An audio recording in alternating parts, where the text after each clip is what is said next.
Good morning class. आज light chapter की हमारी 4th क्लास है। अभी तक 3 क्लासें हम ले चुके हैं और यदि आपने इस चैनल को सब्सक्राइब नहीं करा है तो पहले इसे सब्सक्राइब कर लें ताकि वीडियो डलने पे सबसे पहले आपके पास पहुंच सके, और लाइक करें और ज़्यादा से ज़्यादा इसको शेयर करें ताकि औरों का भी भला हो सके। तो आज का हम शुरू करते हैं टॉपिक। आज हम पढ़ेंगे रिफ्रैक्शन। अभी तक हमने रिफ्लेक्शन की बात करी कि जैसे ही लाइट किसी प्लेन मीडियम से टकराई और वो वापस दूसरे मीडियम में पहुंची। आज हम बात करेंगे कि क्या होता है जब लाइट एक मीडियम से दूसरे मीडियम में एंटर करती है। अब सबसे पहला सवाल आता है, ये मीडियम क्या है। हमें पता है कि लाइट को ट्रेवल करने के लिए किसी मीडियम की जरूरत नहीं है, लेकिन फिर भी हमारे चारों ओर एक मीडियम है जिसे हम कहते हैं एयर। हमारे चारों ओर एयर मौजूद है, तो एयर एक मीडियम है जिसको कहा जाता है रेयर मीडियम। ये जो एयर वाला मीडियम है इसको कहा जाता है रेयर मीडियम। एक दूसरा मीडियम भी होता है जो कि ट्रांसपेरेंट ही होता है, लेकिन उसमें पार्टिकल्स की संख्या, इसलिए उसे कहा जाता है डेंसर मीडियम। यानी कि अगर हम कहें कि मीडियम कितने टाइप के हैं तो मीडियम 2 टाइप के हो गए, एक रेयर और एक डेंसर। रेयर मीडियम वो जिसमें पार्टिकल्स की डेंसिटी कम है और डेंसर मीडियम वो जिसमें पार्टिकल्स की डेंसिटी ज्यादा है। अब ये क्या क्या हो सकते हैं, जैसे हवा, पानी, कांच की स्लैब, कांच की बोतल, पानी भरी हुई बोतल, ये सब क्या है, ये एक मीडियम है। आपने देखा भी होगा कि कई बार अगर हम एक कांच के ग्लास में किसी कॉइन को डाल दें तो वो ऊंचा दिखाई देता है, ऐसा लगता है जैसे इसका जो बेस है वो उठ गया है। या हम पानी कांच के गिलास में कोई पेन खड़ा कर दें तो वो हमें टेढ़ा दिखाई देता है। तो और भी कई उदाहरण आप अपने आसपास देखोगे जिसमें आपको ऐसा लगेगा जैसे हम बाल्टी के अंदर कोई फ्रूट डाल दें तो आप देखोगे कि वो फ्रूट्स हमें कुछ ऊंचा दिखाई दे रहा है, या हम किसी पानी के ग्लास में पेंसिल खड़ी कर दे तो वो पेंसिल हमें टेढ़ी दिखाई देती है। तो ये सारे जो उदाहरण हैं ये सभी उदाहरण हैं रिफ्रैक्शन के। ये सभी जो उदाहरण हमें मिलते हैं इन सब का कारण क्या है, रिफ्रैक्शन ऑफ लाइट। अब ये रिफ्रैक्शन क्या होता है, अभी तक हमने रिफ्लेक्शन पढ़ा था, अब हमें रिफ्रैक्शन पढ़ना है। तो रिफ्रैक्शन की परिभाषा क्या है कि जब लाइट एक मीडियम से दूसरे मीडियम में एंटर करती है तो वह अपने पथ से विचलित हो जाती है, वो कहलाता है refraction. When light enters in one medium to another medium, it distract from our path is known as refraction of light। अब हम रिफ्रैक्शन पढ़ते हैं एक कांच की रेक्टेंगुलर स्लैब के जरिए। मान के चलिए कि ये जो रेक्टेंगल बनाया है ये मैंने ये स्लैब है। स्लैब का मतलब होता है एक घनाभाकार। अगर मैं इस स्लैब को बनाने की कोशिश करूं तो एक ऐसी कांच की मोटी सिल्ली जिसमें से आर पार दिखाई देता हो। जब हमारे स्कूल खुलेंगे तब हम इसे आसानी से लैब में देख सकते हैं। तो जब हम उस स्लैब में एक पॉइंट से लाइट एंटर करते हैं तो क्या होता है, सबसे पहले हमें 2-3 चीजें जो हमने रिफ्लेक्शन में भी पढ़ी थी। रिफ्लेक्शन में हमने पढ़ा था कि जब लाइट एंटर करती है तो वो कहलाती है इंसिडेंट रे। एक लाइन जो बिल्कुल जहां से लाइट एंटर हो रही है वहां से अगर मैं परपेंडिकुलर ड्रॉ करूं तो वो कहलाता है नॉर्मल। वो लाइट जो डिस्ट्रैक्ट हो रही है या पार निकल रही है वो रिफ्लेक्टेड रे।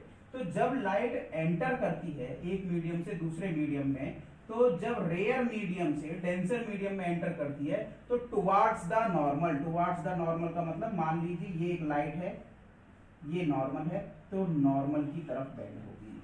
तो towards the normal it means normal से पास में। तो जो एंगल ऑफ रिफ्लेक्शन है वो घट जाएगा। एंगल ऑफ इंसिडेंट जो था वो ज्यादा होगा और एंगल ऑफ रिफ्लेक्शन कम होगा। जब ये लाइट बाहर निकलेगी यानी कि डेंसर मीडियम से रेयरर मीडियम में जाएगी तो अवे फ्रॉम नॉर्मल होगी। तो इट मींस दोबारा से जो एंगल ऑफ रिफ्लेक्शन था वो बढ़ जाएगा, अब की बार एंगल ऑफ इंसिडेंस कम हो जाएगा। तो ये हमारा रिफ्रैक्शन होता है जब एक मीडियम से दूसरे मीडियम में लाइट एंटर करती है। इसी वजह से हमें पेंसिल जो है वो तिरछी दिखाई देती है जब हम उसे कांच के ग्लास में देखते हैं। क्योंकि ऊपर हमें रेयर मीडियम में दिखाई दे रही है और अंदर हमें डेंसर मीडियम में दिखाई दे रही है, तो वो जो रे थी वो टुवर्ड्स द नॉर्मल बेंड हो गई, तो हमें वो बेंड होती हुई दिखाई देती है। अब इस रिफ्रैक्शन के भी अपने लॉ हैं, जैसे हमने लॉज ऑफ रिफ्लेक्शन पढ़े थे, सेम ऐसे ही लॉज ऑफ रिफ्रैक्शन भी है। लॉज ऑफ रिफ्रैक्शन में पहला लॉ है कि इंसिडेंट रे, रिफ्रैक्टेड रे और नॉर्मल जहां एक मीडियम से दूसरे मीडियम में एंटर करते हैं वहां पे ये तीनों चीजें सेम प्लेन में होती हैं, यानी कि वो बिंदु जहां पे एक दोनों मीडियम एक दूसरे से मिल रहे हैं और पॉइंट ऑफ इंसिडेंस जहां पे लाइट टकरा रही है वहां पे ये तीनों चीजें एक ही प्लेन में होती हैं। दूसरा लॉ है हमारे पास स्नेल्स लॉ।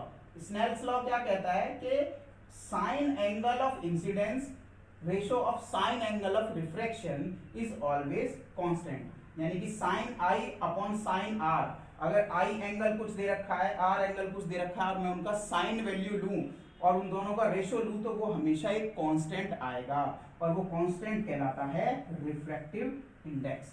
ये रिफ्रैक्टिव इंडेक्स हर मीडियम का अलग अलग होता है, कांच का अलग अलग होता है, हर शीशे का रिफ्रैक्टिव इंडेक्स अलग अलग होता है। जैसे मैंने अपने लेंस पहन रखे, इनका रिफ्रैक्टिव इंडेक्स अलग होगा, घर में जो कांच इस्तेमाल होता है उसका रिफ्रैक्टिव इंडेक्स अलग होगा, तो इस रिफ्रैक्टिव इंडेक्स ये सबका अलग है। यही वो पावर है जो बेंड करती है लाइट को, जो लाइट के रिफ्रैक्ट करने में हेल्पफुल करती है। तो अब हम बात करते हैं रिफ्रैक्टिव इंडेक्स के बारे में। रिफ्रैक्टिव इंडेक्स क्या होता है? तो रिफ्रैक्टिव इंडेक्स क्या है? जैसा हमने पढ़ा कि भाई किसी भी कांच की या किसी भी मीडियम की वो प्रॉपर्टी कि वो किसी लाइट को कितना डिफ्लेक्ट, तो किसी भी ग्लास की या किसी भी मीडियम की वो प्रॉपर्टी जिसमें वो एक अपने किसी भी एंगल को कितना चेंज कर पा रहा है, वो refractive. The extent of change of direction that take place in given pair of medium. Pair of media का मतलब एक पेयर, ये एयर से ग्लास, ये एक पेयर हुआ कि किसी भी लाइट को एंटर करने के बाद उसने उसको कितना चेंज कर दिया, उसकी डायरेक्शन को कितना मोड़ दिया, वो कहलाता है रिफ्रैक्टिव इंडेक्स। अब इसे हम कैलकुलेट कैसे करते हैं? जैसे मैंने लिखा n21, n21 का मतलब है refractive index of 2 with respect to 1, refractive index of medium 2 with respect to 1, यानी कि 2 का कैलकुलेट करना है किसके रेस्पेक्ट में? 1 के रेस्पेक्ट में। तो उसमें speed of light in medium 2 upon में speed of light in medium 1। Speed of light in medium 2 का मतलब कि इस मीडियम में लाइट की स्पीड क्या है अपॉन में इस मीडियम में लाइट की स्पीड क्या है, दोनों का रेशो अगर मैं निकाल लूं तो वो कहलाएगा रिफ्रैक्टिव इंडेक्स ऑफ मीडियम 2। अगर मैं विद रेस्पेक्ट टू 2 निकालूं 1 का, अगर मुझे एयर का रिफ्रैक्टिव इंडेक्स निकालना है किसके रेस्पेक्ट में? इस कांच की ग्लास के स्लैब के रेस्पेक्ट में, तो होगा speed of light in medium 1 upon में speed of light of medium 2, यानी कि n2 अपॉन में n1। तो देखो जब 1 का निकालना था तो 2 का ऊपर है और जब 2 का निकालना था तो 1 ऊपर है। इट मींस अपोजिट लेते हैं। अब मैंने यहाँ कुछ रिफ्रैक्टिव इंडेक्स लिखे भी हैं, जैसे एयर का रिफ्रैक्टिव इंडेक्स 1.003, आइस का 1.31, वाटर का 1.33, एल्कोहल का 1.36, केरोसिन का 1.44, डायमंड का 2.42, ये सब अलग अलग है। ऐसे ही और भी चीजें बहुत सारी, क्राउन ग्लास हो सकता है, या और भी हम कुछ केमिकल्स भी ऐसे होते हैं जो ट्रांसपेरेंट होते हैं, या कुछ सॉल्ट भी ऐसे होते हैं जो ट्रांसपेरेंट होते हैं, तो उन सब का रिफ्रैक्टिव इंडेक्स हम कैलकुलेट कर सकते हैं। Thank you very much.